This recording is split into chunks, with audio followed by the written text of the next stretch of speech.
आपण पाहताय महाधुरा। आई, कणीदार तूप म्हणजे काय ग? कणीदार तूप म्हणजे रवाळ, अगदी घरच्या तुपासारखं। कणीदार गोकुळ तूप।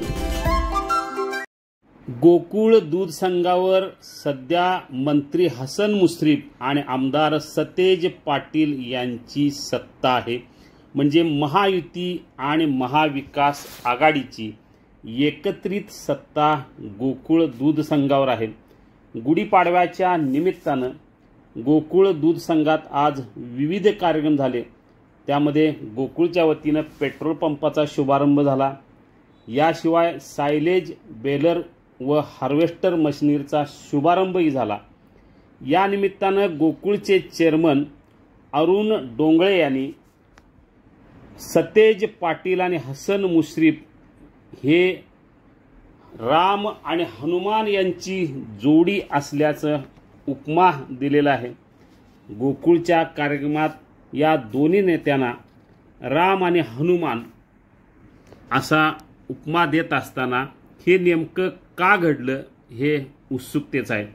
खरं तर हसन मुश्रीफ हे आपला वाढदिवस तिथीनुसार रामनवमीला साजरा करतात।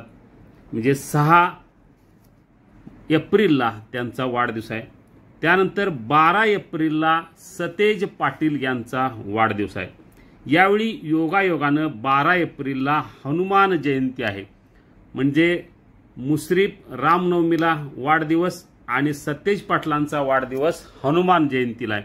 त्यामुळं राम आणि हनुमान यांची ही जोडी असल्याचं सांगत असतानाच यापुढेही गोकुळच्या राजकारणात राम आणि हनुमान यांची जोडी कायम राहावी अशी अपेक्षा व्यक्त करताना डोंगळे यांनी सर्व संचालक आपल्या सोबत राहतील असा शब्दही दिलेला आहे।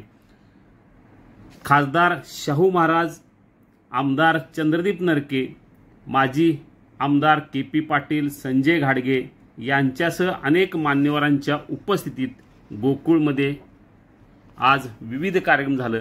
या कार्यक्रमाच्या निमित्तानं चर्चा झाली ती राम आणि हनुमान याबाबतच।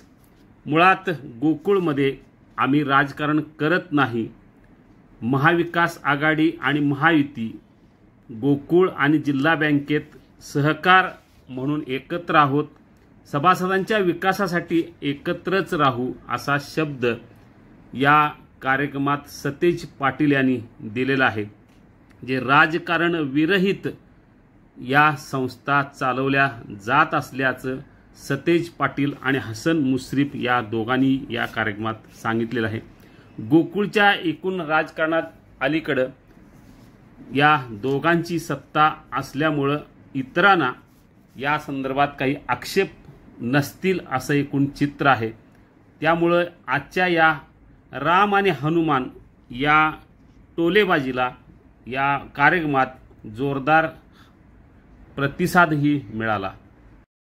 दरम्यान याच कार्यक्रमात चंद्रदीप नरके यांनी ही टोलेबाजी करत कोल्हापुरात आता लोकसभेचे 3 मतदारसंघ होणार आहेत आणि हसन मुश्रीफ हे खासदार होतील याचा छत्रपती शाहू महाराज यांना अडचण येणार नाही। कारण 3 मतदारसंघ लोकसभेचे होणार असल्याने 3ऱ्या मतदारसंघाचे खासदार हे मुश्रीफ होतील। कारण यापूर्वीच त्यांनी घोषणा केली आहे की आपण आणखीन एकदा आमदार होणार आणि त्यानंतर खासदार होणार। यामुळे आता कोल्हापूर जिल्ह्यात कधी 3 लोकसभेचे मतदारसंघ होणार आणि आमदार मुश्रीफ खासदार कधी होणार याचीच आता उत्सुकता निश्चितपणे आहे।